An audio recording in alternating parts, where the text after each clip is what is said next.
Everyone, কেমন আছো সবাই? নতুন একটা মিনি ব্লগে তোমাদের সবাইকে আবার ওয়েলকাম। তো আমরা যাচ্ছি হচ্ছে দার্জিলিং। এর আগের ব্লগে নিশ্চয়ই দেখেছো যে আমি প্যাকিং একদম রেডি করে রেখেছিলাম।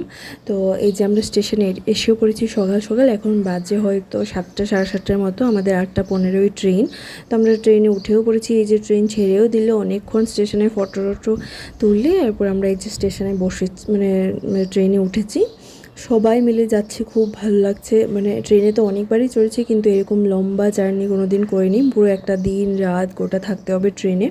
তো যেহেতু অনেকেই ছিল, প্রায় আমরা 17-18 জন, তো তাই বোঝাই যায়নি, আমরা খুব ভালো মতনই এসে পড়েছি। তো এখানে আমরা দার্জিলিং 2-3 দিন থাকবো। তো সব ব্লগ আমি তোমাদের সাথে শেয়ার করবো আস্তে আস্তে। তো এখন দেখো আমরা এই যে যাচ্ছি, এখনও সন্ধে লাগেনি। আর ট্রেনটা দেখো পুরো লম্বা, এখান থেকে দেখা যাচ্ছে, কত ভালো লাগছে। আস্তে আস্তে সব ব্লগগুলো আমি পোস্ট করব। এখন ব্লগটা কেমন লাগলো জানিও। বাই।